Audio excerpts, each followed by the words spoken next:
प्यारे बच्चों नमस्कार। कैसे हैं आप सब? आशा करती हूँ कि आप सभी बहुत अच्छे होंगे, स्वस्थ होंगे और प्रतिदिन कुछ नया सीख रहे होंगे। आप सभी का कक्षा 2 में बहुत बहुत स्वागत है। आज की हिंदी पाठशाला में हम जो पाठ पढ़ने वाले हैं उसका नाम आप एक कविता सुनकर अपने आप समझ जाओगे कि आज हम क्या पढ़ने वाले हैं। तो एक बार हम अपनी पहली कक्षा में याद की हुई वो कविता दोहरा लेते हैं, जिसकी वजह से हम ये जान पाएंगे कि आज हमारे पाठ का नाम क्या है। तो चलें और दोहराएं अपनी पहली कक्षा की इस कविता को। चलो हम एक कविता गाते हैं और आप भी मेरे साथ साथ उसे गाइएगा और दोहराइएगा, तब आपको पता चलेगा कि आज हमारे पाठ का नाम क्या है। चंदा मामा आ जाना, चंदा मामा आ जाना, साथ मुझे कल ले जाना, साथ मुझे कल ले जाना। कल से मेरी छुट्टी है ना, ये तो कुट्टी है। कल से मेरी छुट्टी है ना, ये तो कुट्टी है। चंदा मामा खाते लड्डू आसमान की थाली में, चंदा मामा खाते लड्डू आसमान की थाली में। लेकिन वो पीते हैं आकर पानी मेरी प्याली में, लेकिन वो पीते हैं आकर पानी मेरी प्याली में। थपकी दे दे कर जब अम्मा मुझे सुलाती रात में, थपकी दे दे कर जब अम्मा मुझे सुलाती रात में। सो जाता चंदा मामा से करता करता बात मैं, सो जाता चंदा मामा से करता करता बात मैं। पहचाना कि हम किसकी बात कर रहे हैं?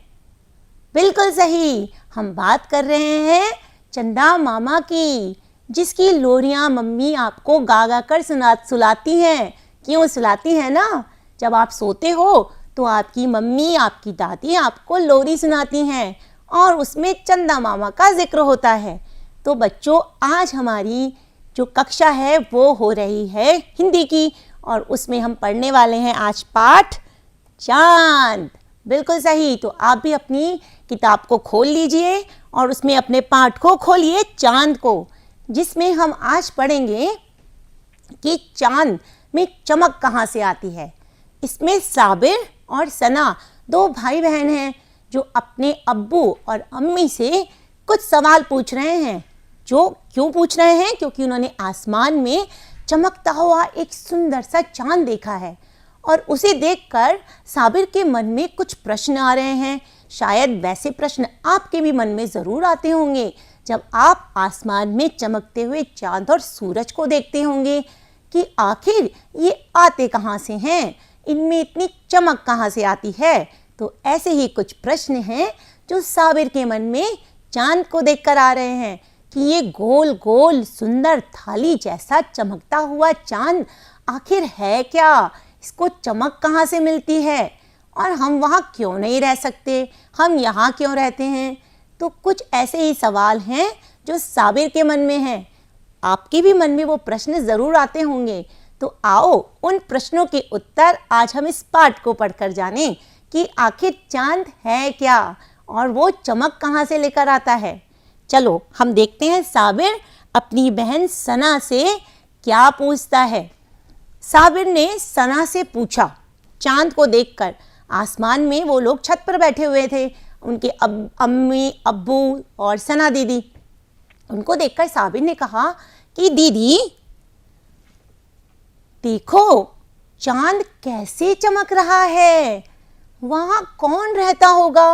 उसके मन में ये प्रश्न आया कि इतना सुंदर चमकता हुआ चांद कितना अच्छा लग रहा है, और लेकिन वहाँ रहता कौन होगा, इतनी सुंदर जगह पर आखिर कौन रहता है, मुझे भी जानना है। अब ये प्रश्न सुनकर उसकी दीदी सना ने कहा, क्या बोली बताइए? अभी तक चांद पर जीने के लिए ज़रूरी हवा, पानी, भोजन आदि नहीं मिल पाए हैं, इसलिए वहाँ कोई नहीं रहता। हो सकता है कल यह संभव हो। सना ने ऐसा क्यों कहा कि अभी तक वहाँ जीने के लिए ज़रूरी हवा, पानी और भोजन आदि नहीं मिल पाए हैं। हम इस चीज़ को जानेंगे आगे कि हम जहाँ रहते हैं वहाँ क्या क्या हमें मिलता है जिसकी वजह से हम रह पाते हैं, और चांद पर ऐसी कौन सी चीज़ें हैं जो नहीं मिल पाती और हम नहीं वहाँ पर जीवन के लिए वो चीज़ें प्राप्त कर पाते हैं। तो सना ने यही समझाया साबिर को कि वहाँ पर ज़रूरी हवा, पानी, भोजन आदि नहीं मिल पाए हैं जो कि जीने के लिए बहुत ज़रूरी हैं, इसलिए वहाँ कोई नहीं रहता। लेकिन हो सकता है कि आने वाले समय में ऐसा कुछ संभव हो जाए कि वहाँ पर भी लोग रहने लगे। तो आओ पहले हम जानें कि हम जहाँ रहते हैं उस जगह को क्या कहते हैं, और चांद पर ऐसी कौन सी चीज़ें हैं जो नहीं हैं जिसकी वजह से वहाँ पर जीवन नहीं है। चलो आओ समझते हैं। धरती और चांद, ये चित्र आप देख रहे हो तो पहचानो ये चित्र किसका है, पहचाना? चलो मैं बताती हूँ, ये चित्र है धरती का, यानी उस ग्रह का जिस पर हम सब रहते हैं। धरती जिसे हम पृथ्वी भी कहते हैं। यहाँ पर हमें सांस लेने के लिए भरपूर मात्रा में ऑक्सीजन, हवा मिलती है, पीने के लिए पर्याप्त पानी है और साथ साथ बहुत रोशनी है जो हमारे जीने के लिए बहुत ज़रूरी होती है। अगर बच्चों हम सांस नहीं लेंगे तो हम जीवित नहीं रह पाएंगे, हम पानी नहीं पिएंगे तो भी हम जीवित नहीं रह पाएंगे, और चारों तरफ अगर अंधेरा होगा तो क्या होगा, सब कुछ अंधेरा ही अंधेरा होगा, हमें कुछ दिखाई नहीं देगा, तो हम कुछ कार्य भी नहीं कर पाएंगे। तो पृथ्वी पर हमारा जीवन है जिसकी वजह से हम यहाँ रहते हैं। यहाँ हमारे चारों तरफ पेड़ पौधे बहुत सारे हैं जिसकी वजह से हमें ऑक्सीजन मिलती है। लेकिन सना ने साबिर को क्या बताया था कि चांद पर यही चीज़ें नहीं हैं। ये देखिए चांद, ना यहाँ पर कितना हमें अंधेरा सा दिखाई दे रहा है, ना यहाँ पर पर्याप्त रोशनी है, ना यहाँ पर पानी है और ना यहाँ पर हवा है जो हमारे जीवन के लिए बहुत आवश्यक है। अगर हमें ये सारी चीज़ें नहीं मिलेंगी तो क्या होगा बताइए, और सोचिए ज़रा कि अगर हमें पीने के लिए पानी नहीं मिलेगा, हमें सांस लेने के लिए हवा नहीं मिलेगी और रोशनी नहीं मिलेगी तो हमारा क्या होगा। ज़रा सोचिए और जानिए कि हम लोग फिर जीवित नहीं रह पाएंगे। और ये सब हमें मिलता है हमारी पृथ्वी, हमारी धरती पर जिस पे हम रहते हैं, और चांद पर अभी हम ये चीज़ें नहीं मिल पा रही हैं तो नहीं रह पा रहे हैं। लेकिन हम आगे समझेंगे कि कुछ कुछ ऐसे काम भी होने वाले हैं जिसकी वजह से शायद हमारे चांद पर आगे जीने की संभावना हो। तो आगे देखते हैं कि साबिर के मन में और कौन सा सवाल आया जो कि उसने जानना चाहा। अभी भी उसे संतुष्टि नहीं हुई इस प्रश्न का उत्तर जानकर। आओ देखें साबिर और क्या पूछता है। साबिर ने अब अपनी अम्मी से पूछा, सना दीदी से तो पूछ लिया उसने कि चांद पर कौन क्यों नहीं रहता और इतनी चमक कहाँ से आती है। अब साबिर ने अपनी अम्मी से पूछा, चांद के बारे में मुझे और भी कुछ बताइए ना। अब उसे लगा कि ये नहीं, मुझे कुछ और भी पूछना है, मुझे अभी संतुष्टि नहीं हुई, अभी मुझे चांद के बारे में और कुछ जानना है। तो चांद के बारे में जब ये सुना साबिर की अम्मी ने, तो साबिर की अम्मी ने कहा, चांद हमारी धरती के चारों तरफ चक्कर लगाता है और धरती से कुछ लोग रॉकेट पे बैठकर चांद पर गए। साबिर की अम्मी ने ऐसा क्यों कहा कि चांद हमारी धरती के चारों ओर चक्कर लगाता है। हमने देखा हम पृथ्वी ग्रह पर रहते हैं और चांद क्या करता है, उस धरती के चारों ओर चक्कर लगाता है, और धरती से कुछ लोग रॉकेट पर बैठकर चांद पर गए। अच्छा बच्चों, आप मुझे बताओ, जब हमें कहीं जाना होता है तो हम कौन कौन से वाहन का इस्तेमाल करते हैं। जैसे अधिक दूरी पे जाना होता है तो हम बस का, ट्रेन का, हवाई जहाज का प्रयोग करते हैं, ठीक है। लेकिन वो हमारे स्थल यानी कि आसपास की जगह पर जाने के लिए होता है। लेकिन अगर हमें बिल्कुल आसमान के ऊपर जाना है, चांद पर जाना है, तो हम हवाई जहाज में भी नहीं जा सकते। उसके लिए पता है आपको हम किस पर बैठकर जाते हैं। देखो ये चित्र, ये है रॉकेट, इस पर बैठकर ही हम चांद की यात्रा कर सकते हैं। तो साबिर की अम्मी ने कहा कि धरती पर से कुछ लोग इस रॉकेट पर बैठकर इस चांद पर गए। आप इस चित्र को भी देखिए। इस चित्र में आपको एक ये व्यक्ति दिखाई दे रहा है। ये व्यक्ति इस रॉकेट पर बैठकर ही चांद पर गया। और आपको पता है कि चांद पर पहुंचने वाला पहला व्यक्ति कौन था? मैं बताती हूँ आपको कि रॉकेट पर बैठकर चांद पर पहुंचने वाले पहले व्यक्ति का नाम है नील आर्मस्ट्रॉन्ग। और हमारे भारत से भी चांद पर रॉकेट पर बैठकर चांद पर गए और वो थे राकेश शर्मा जी, जो सबसे पहले चांद पर उन्होंने अपना कदम रखा। आप ये चांद की धरती है जो ऐसी दिखाई देती है। अभी उसके बाद उन्होंने एक बात और बताई कि वहां पहुंचकर वो बहुत खुशी से उछल गए और ऊंचे ही उछल गए। यानी जब उनको वहां पर पहुंचने की इतनी खुशी हुई, तो हमें जब कोई चीज़ मिलती है, खुशी होती है, तो हम क्या करते हैं? हम खुशी से उछल जाते हैं ना।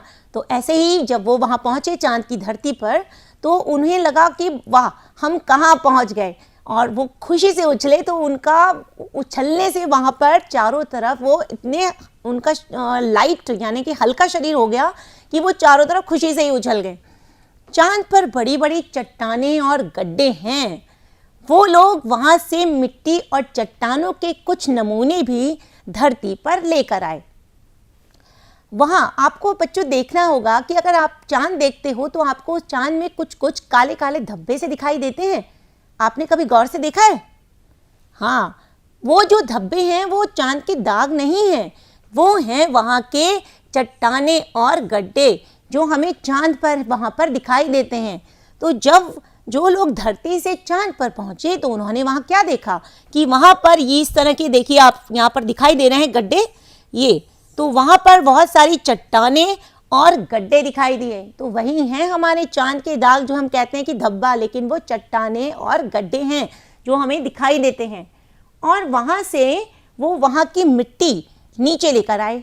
अब ज़रा आप सोचिए कि वो वहाँ से मिट्टी क्यों लेकर आए? सोचो सोचो, क्यों लेकर आए? चलिए मैं आपको बताती हूँ। अच्छा बच्चों, आपने देखा है ना कि हमारे चारों तरफ हम क्या करते हैं? चारों तरफ हरियाली होती है। वो हरियाली कैसे आती है? जब हम मिट्टी में बीज बोते हैं, फसल उगती है, तो चारों तरफ हरियाली आती है, जिसकी वजह से हमें खाने पीने के लिए सब चीज़ें, सामान, सब्जियां, फल मिलते हैं। तो उन लोगों ने क्या सोचा कि चलो वो उस धरती पर गए हैं, चांद की धरती पर, तो देखें कि वहाँ की मिट्टी में ऐसा क्या है, क्या हम उसमें कुछ उगा पाएंगे? क्या हमारे लिए वो जीवन वहाँ पर संभव होगा कि अगर हम उसकी मिट्टी में कुछ बीज बोएं तो क्या वहाँ से फसल उग सकती है? क्या हमें वहाँ पर्याप्त मात्रा में पानी पीने को मिल सकता है? तो यही परीक्षण करने के लिए वहाँ से वो लोग मिट्टी के नमूने लेकर आए धरती पर, जिससे वो जान पाएँ कि क्या यहाँ पर जीवन संभव है, क्या जीवन की संभावनाएं हमारे चांद पर हैं कि आने वाले समय में चांद पर भी वहाँ पर रह पाएँ, वहाँ पर भी जीवन हो पाए। ये बातें सारी साबिर की अम्मी ने साबिर को समझाई, लेकिन साबिर अभी भी कुछ ऐसे प्रश्न थे जो उसके अभी भी दिमाग में चल रहे थे। अब देखते हैं कि कौन सा अगला प्रश्न है जो साबिर ने अपने अब्बू से पूछा। इससे पहले हम इस चित्र को जान लेते हैं जो आपकी किताब में है। इस तरह से बना है, आप आराम से देखिए कि इस तरह का एक चित्र आपकी किताब में बना है। तो इस चित्र को देखकर आपको क्या समझ में आ रहा है, ज़रा पहचानिए। चलो मैं बताती हूँ कि ये है हमारा चांद, जो आपको गोल गोल चमकता हुआ दिखाई दे रहा है। बिल्कुल देखिए, पूरा गोल है और बिल्कुल सफ़ेद रंग का है। तो इसे हम पूर्णिमा का चांद कहते हैं। क्या कहते हैं? पूर्णिमा का चांद। जब हमारा चांद पूरी तरह से गोलाकृति में होता है, जैसे सुंदर थाली जैसा, सुंदर चांदी सा चमकता हुआ गोल गोल थाली जैसा, इसे हम कहते हैं पूर्णिमा का चांद। लेकिन आप इसमें देखेंगे कि धीरे धीरे ये चांद, इस वाले चित्र में देखिए, घटता हुआ दिखाई दे रहा है, थोड़ा सा घटा, यहाँ काला काला हिस्सा दिखाई दे रहा है। अब इसके बाद इस चित्र को देखिए, इसमें फिर चांद थोड़ा सा कम दिखाई दे रहा है, घटता हुआ, थोड़ा ज़्यादा घटा। इस चित्र में देखिए, इस चित्र में तो और ही घट गया चांद। इसके बाद धीरे धीरे आप देख रहे होंगे कि घटते हुए क्रम में चांद जा रहा है। पहले वो पूरा सुंदर गोल है, फिर घटा, उसके बाद और घट रहा है, घटते घटते घटते ये पूरा काला हो गया, पूरा दिखना बंद हो गया। तो ये वाला जो चांद है इसे हम कहते हैं अमावस्या का चांद, यानी ये हमारी चंद्रकलाएं होती हैं। चांद हमेशा एक आकृति में नहीं रहता, वो हम आगे जानेंगे कि क्यों नहीं रहता और चांद किसके चक्कर लगाता है, किसका चक्कर लगाता है। तो ये हमारे दो पक्ष हैं जिसे हम चांदनी रात और अंधेरी रात भी कहते हैं। आपने सुना होगा ना कि आज तो बहुत चांदनी रात है, चारों तरफ चांदनी चांदनी, रोशनी ही रोशनी है।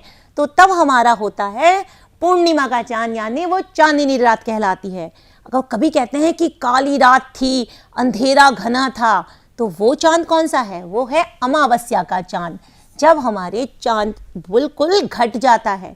लेकिन फिर क्या होता है, यही चांद वापस फिर धीरे धीरे बढ़ते हुए क्रम में आता है, और ये हर 15 दिन बाद जो होता है उसको पूर्णिमा कहते हैं, और 15 दिन के बाद आती है अमावस्या।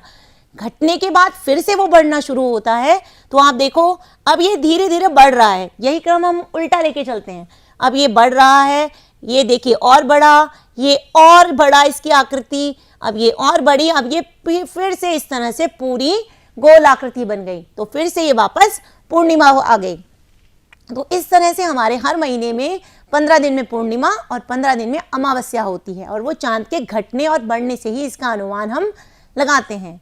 तो ये चित्र आपको अच्छे से समझ आ गया होगा और साबिर ने भी इसको अच्छे से समझ लिया होगा। अब हम आगे देखते हैं कि ऐसा और कौन सा सवाल है जो साबिर के मन में अभी भी है कि मुझे अभी इस प्रश्न का उत्तर और जानना है। देखिए, साबिर ने पूछा, सूरज को रोशनी कौन देता है? अब चांद तो उसकी समझ में आ गया कि भाई कैसे उसमें प्रकाश आता है, किस तरह से वहां पर जीवन है और किस तरह से नहीं है, कब उसमें जीवन आ सकता है, ये सारी संभावनाएं उसकी समझ में आ गई। अब साबिर ने एक सवाल पूछा कि सूरज को रोशनी कौन देता है? अच्छा बच्चों, आपने सूरज देखा है ना, जब हम सुबह उठते हैं तो सबसे पहले किसकी रोशनी से उठते हैं? सबसे पहले निकलता है गोल गोल चमकता हुआ आग का गोला सूरज, जो हमें प्रकाश और गर्मी देता है। अब ये तो समझ में आ रहा है कि जब सूरज निकलता है तो चारों तरफ रोशनी रोशनी, प्रकाश ही प्रकाश आ जाता है। और कभी कभी आपने ये अनुभव किया होगा कि हमारे घर में जलते हुए बल्ब की रोशनी के बाद भी सूरज की रोशनी इतनी तेज होती है कि हमें बल्ब की रोशनी इतनी दिखाई नहीं देती। क्यों? क्योंकि सूरज की ही रोशनी इतनी तेज होती है। तो वो हमें देता है प्रकाश और गर्मी और ऊर्जा, जिसकी वजह से चारों तरफ रोशनी और उजाला फैल जाता है। लेकिन अब साबिर ने सोचा कि भाई अब सूरज को रोशनी कौन देता है? इतनी रोशनी फैलाने वाले को रोशनी कौन देता है? अब साबिर के अब्बू ने उन्हें बताया कि सूरज एक तारा है, तारों की अपनी रोशनी होती है। आसमान में जो ये तारे टिमटिमा रहे हैं वो सब हमारे सूरज की तरह हैं। उनमें कुछ तो सूरज से भी बड़े हैं, ये हमसे बहुत दूर हैं, इसलिए छोटे छोटे दिखाई देते हैं। आपने बच्चों आसमान में चमकते हुए तारे भी देखे होंगे, टिमटिम चमकते हुए तारे, रात में चांद के साथ साथ टिमटिम चमकते तारे भी दिखाई देते हैं। और आपने एक छोटी सी कविता भी उसके बारे में ज़रूर सुनी होगी और याद की होगी। एक छोटी सी कविता गाएं, वो तारों के ऊपर है। आसमान के टिमटिम तारे, आसमान के टिमटिम तारे, लगते कितने प्यारे प्यारे, लगते कितने प्यारे प्यारे। मन करता है तुम्हें बुलाऊं, मन करता है तुम्हें बुलाऊं, अपनी सब बातें बतलाऊं, अपनी सब बातें बतलाऊं। आ जाओ तुम पास हमारे, आसमान के प्यारे तारे, आ जाओ तुम पास हमारे, आसमान के प्यारे तारे। क्यों? याद की थी ना आपने ये कविता कक्षा 1 में?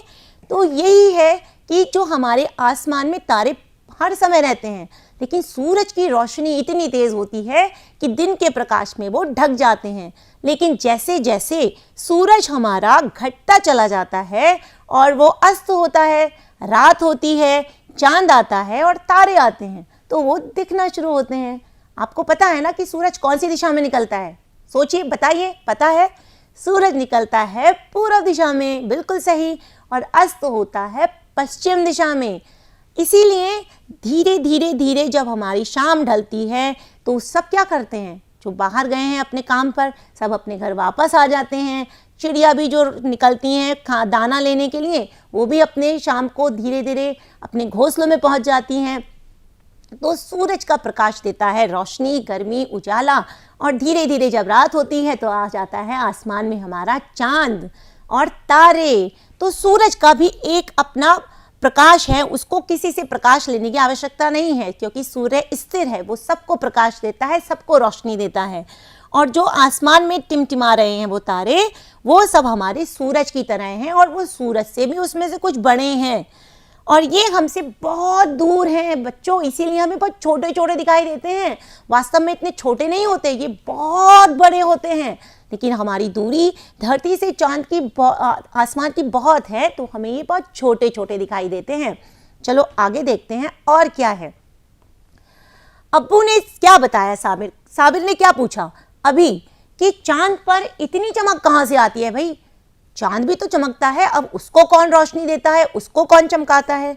अब साबिर के अब्बू ने बताया कि चांद को सूरज से प्रकाश मिलता है, और हमारी धरती को भी सूरज से ही प्रकाश मिलता है। मैंने आपको बताया ना कि रोशनी कौन देता है, सूरज, तो सूरज चांद को भी रोशनी देता है और हमारी धरती को भी रोशनी देता है। अब अम्मी ने कहा चलो साबिर, अगले महीने ईद की जो हमारा कहानियां हैं वो हम तुम्हें चांद की कहानियां सुनाएंगे। अब अगले महीने ईद आने वाली है और हम तब तुम्हें चांद की कहानियां सुनाएंगे। बच्चों सोचो जरा, साबिर की अम्मी ने ऐसा क्यों कहा कि अगले महीने ईद है और तब तुम हमें चांद की कहानियां सुनाएंगे। आपको पता है कि ईद कब आती है? बिल्कुल सही, जब रमज़ान का पवित्र महीना आता है तो चांद के निकलने के बाद ही हम देखते हैं ना कि ईद कब आएगी, उसके बाद से ही अनुमान लगाते हैं कि अगले दिन ईद है। तो चलो बच्चों, हम समझते हैं कि ईद का त्यौहार कैसे और कब मनाया जाता है।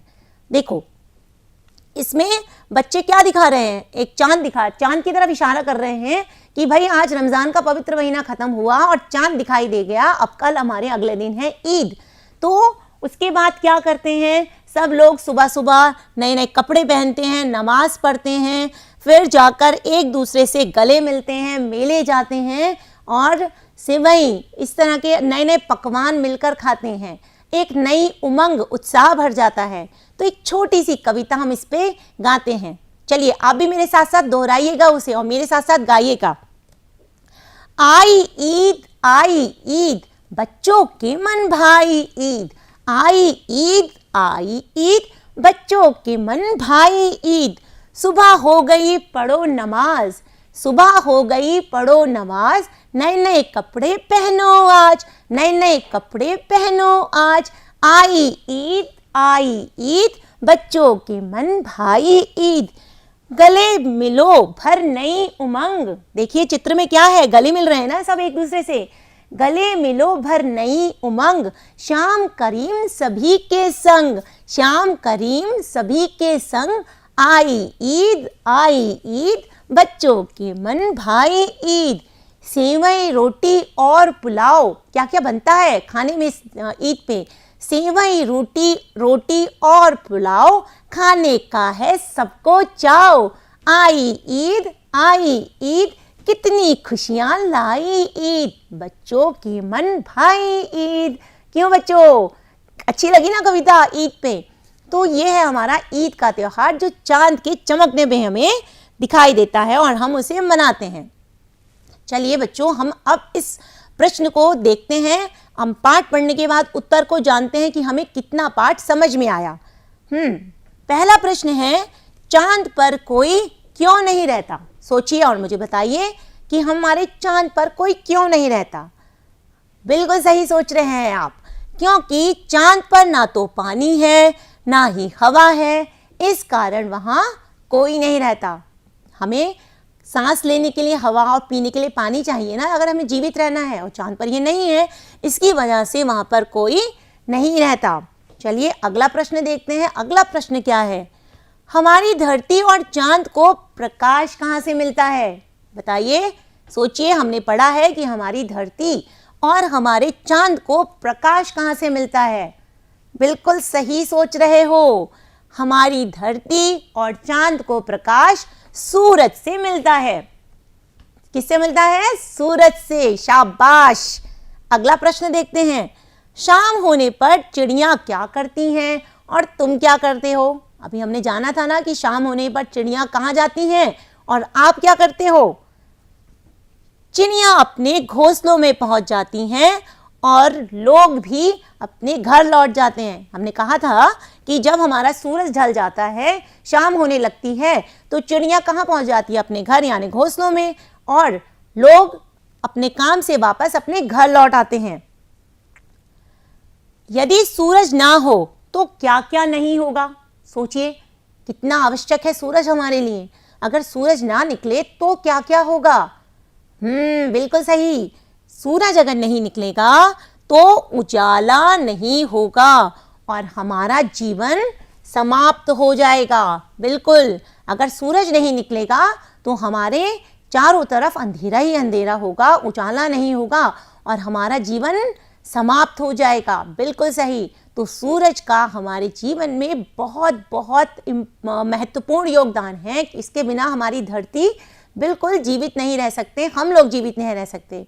आगे देखें कि आगे और कौन सा काम है जो हमें करना है और सीखना है। समान अर्थ वाले शब्द। समान अर्थ, जिसका अर्थ दोनों का एक जैसा होता है। जैसे हम जानते हैं कि किसका अर्थ बिल्कुल एक जैसा होगा और शब्द वही है। देखिए, यह है चांद, जिसके बारे में हम इस पाठ में पढ़ रहे हैं। तो चांद को हम चंद्रमा भी कहते हैं।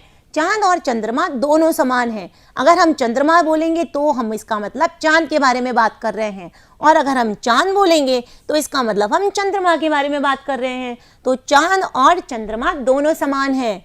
इधर देखिए, ये है धरती और इसका समान अर्थ है पृथ्वी। बिल्कुल, जिस धरती पर हम रहते हैं उसने हमें बताया था ना, उसे हम पृथ्वी भी कहते हैं। तो धरती और पृथ्वी ये दोनों हैं समान। और आगे देखते हैं, सूरज और सूर्य। बिल्कुल, सूरज को हम सूर्य भी कहते हैं, तो दोनों का अर्थ समान है। सूरज और सूर्य दोनों एक जैसे। आकाश और अंबर। बिल्कुल, आकाश को हम अंबर भी कहते हैं। ये हैं हमारे समान अर्थ वाले शब्द। आगे देखते हैं, आगे हम और क्या करेंगे। चित्र के नाम के पहले अक्षर से बनने वाले 3 शब्द लिखिए। सामने देखिए, ये चित्र किसका है? ये है सूरज का चित्र। तो सूरज का पहला अक्षर क्या है? यहाँ सूरज का पहला अक्षर है स। तो हम इसमें 3 शब्द यहाँ लिख चुके हैं। सुबह, सा से, यहाँ पर सूरज, सुबह, सपना और सुख। देखिए, सा से। अब हमारा ये चित्र है पहाड़ का। किसका? पहाड़ का। तो अब हम सोचेंगे कि पहाड़ का पहला अक्षर है क्या? पा। तो हम पा से बनने वाले 3 अक्षर यहां लिखेंगे, 3 शब्द यहां लिखेंगे। पानी, पतंग, पेड़। ठीक है, पहाड़ का हमने बनाया है। आप अपने आप से और भी नए नए शब्द बच्चों इसके बना सकते हैं। अपने मन से खोजकर कुछ और नए शब्द भी लिख सकते हैं। ये है रॉकेट। रॉकेट का पहला अक्षर है रा। तो रॉकेट के हमने शब्द बनाए हैं रस्सी, रौनक, रसगुल्ला। अब इस चित्र को पहचानो। ये चित्र, हाँ, इसके बारे में तो आप जानते हो। ये है चंद्रमा। चंद्रमा का पहला अक्षर है चा। तो हमने देखिए इसके बनाए हैं चक्कर, चकला और चश्मा। आप भी अपने आप से नए नए अक्षर शब्द खोजकर यहाँ लिख सकते हैं। बच्चों, अब हम इसमें कुछ शब्द हैं उनको छांट कर लिखेंगे कि कौन सा किसके लिए उचित शब्द है। आप भी अपनी कार्यपुस्तिका खोल लीजिए और इसमें जल्दी से उन शब्दों को भरेंगे। पर ना तो हवा है ना पानी। अब इसमें से छांटेंगे चांद और पृथ्वी। जल्दी सोचिए कि किसमें हवा है और ना किसमें पानी। बिल्कुल सही, चांद। चांद पर ना तो हवा है और ना पानी। कुछ लोग में बैठकर चांद पर गए। यहाँ है बैलगाड़ी और रॉकेट। क्या है सही? जल्दी बताइए। बिल्कुल सही, रॉकेट में बैठकर चांद पर गए। हमारी धरती के चारों ओर चक्कर लगाता है। सोचो कि कौन हमारी धरती के चारों ओर चक्कर लगाता है? चांद की सूरज? जल्दी बताओ। बिल्कुल सही, चांद। चांद हमारी धरती के चारों ओर चक्कर लगाता है। देखिए, चांद हमने यहाँ लिखा कि चांद हमारी धरती के चारों ओर चक्कर लगाता है। लोग वहां से और चट्टानों के नमूने लेकर आए। क्या क्या लेकर आए वहां से? मिट्टी या पानी? बताओ क्या पढ़ा था हमने? बिल्कुल सही, वो लोग वहां से मिट्टी और चट्टानों के नमूने लेकर आए। चांद को से रोशनी मिलती है। आपने पढ़ा है चांद को किससे रोशनी मिलती है? तारे की सूरज। बिल्कुल सही, चांद को सूरज से रोशनी मिलती है। ये बिल्कुल सही जवाब है जो आपने भर लिए होंगे। हम आगे देखते हैं और क्या हमें अगला काम करना है। यहाँ हमने दिए हैं कुछ शब्द और उसको हमें बनाना है, वाक्य में परिवर्तित करना है। जैसे ये है आकाश, आकाश में तारे टिमटिमा रहे हैं। ये हमने पूरा एक वाक्य बनाया कि उस वाक्य में आकाश आवश्यक रूप से आना चाहिए। अब हमें क्या बनाना है? चांद पर वाक्य। मैं यहाँ कुछ बना रही हूँ, कुछ अच्छे से वाक्य आप भी अपने आप से बना सकते हैं। चलिए, हमने देखा है क्या वाक्य बनाया है। चांद को सूरज से रोशनी मिलती है। बिल्कुल ठीक ना। धरती पर जीवन है। आप भी कुछ नया वाक्य अपने आप बना सकते हो। पानी, देखें पानी अनमोल है, हमें इसे व्यर्थ नहीं गंवाना चाहिए। यह है हवा। अब देखें हवा पे हमने क्या बनाया? तेज हवा को आंधी कहते हैं। जब बहुत तेज चलती है ना हवा, उसे आंधी कहते हैं। तो कुछ कुछ आप भी अपने हिसाब से नए नए वाक्यों का प्रयोग कर सकते हैं। अभ्यास कार्य में अब हमें क्या करना है? शब्दों को सही करके लिखना है। यहाँ देखो ये लिखा न न न हा। क्या ये सही है? हमें इसे बोलने में सही लग रहा है? नहीं, इसका सही उच्चारण है नन्ना। तो यहाँ हमने इसे सही लिखा। ये लिखा है आकाश। आकाश होता है क्या? बोलो। नहीं, होता है आकाश। देखिए ये है इसका सही शब्द। चक्कर, चक्कर नहीं होता, होता है चक्कर। तो यहाँ हमने इसका सही शब्द लिखा चक्कर। नमूना, नमूना नहीं, होता है नमूना। देखिए ये है इसके सही शब्द जिसे हमने ठीक करके लिखा है। इसे आप भी अच्छे से अपनी कॉपी में लिख लीजिए। समान अर्थ वाले शब्द मिला हुए, मैंने पीछे पढ़ा था ना कि समान अर्थ वाले कौन से शब्द हैं। अब इसमें हमें उन्हें मिलाना है। जैसे आकाश को हम नभ भी कहते हैं, तो यहाँ पर ये मिला दिया है, आकाश को नभ कहते हैं। अब हम देखते हैं सूरज का समान शब्द क्या है। बिल्कुल सही, सूरज का समान अर्थ है सूर्य। हवा, हवा को कहते हैं वायु। बिल्कुल ठीक। ये है धरती। अब धरती का समान है पृथ्वी। और चांद, चांद को कहते हैं हम चंद्रमा। बच्चों इसके अलावा भी रोशनी हमें किन किन चीज़ों से मिलती है उनके नाम हमें लिखने हैं। सूरज से तो हमें रोशनी मिलती है, पूरे धरती को मिलती है, सबको मिलती है। लेकिन कुछ चीज़ें हैं जो हमें रोशनी देती हैं, अब उनके नाम हमें यहाँ लिखने हैं। जैसे उजाला हमें किस किस से मिलता है? सूरज से, बल्ब से। हमने बताया था ना कि जब बल्ब जलाते हैं तो हमारे पूरे कमरे में उजाला हो जाता है। इसके अलावा हमें उजाला मिलता है लैंप से। जलाते हैं ना आप लैंप। और देखिए चांद से, बिल्कुल सही। तारे, लालटेन, मोमबत्ती और दीपक, बिल्कुल ये हैं हमारे उजाला देने वाले कुछ ऐसी चीजें जो हमें चारों तरफ प्रकाश देती हैं। अब बच्चों ये है गृह कार्य जो आपको लिखना है। ये बोलकर आपको अपने आप लिखना है। ये क्या है बोलिए जरा? बिल्कुल सही, चांद। इसको आपको यहाँ लिखना है। माँ, गांव, रंग, मंजन, ठंडा, इन शब्दों को बोलकर आपको इनके बराबर लिखना है। एक काम आपने ये देखा था ना कि चांद की हमारी स्थितियां थी कि कब वो घटता है, कब बढ़ता है। अब आपको क्या करना है, जब आप रात को बैठेंगे अपनी छत पर तो वहां देखेंगे कि आपका चांद इस समय कौन सी आकृति में है।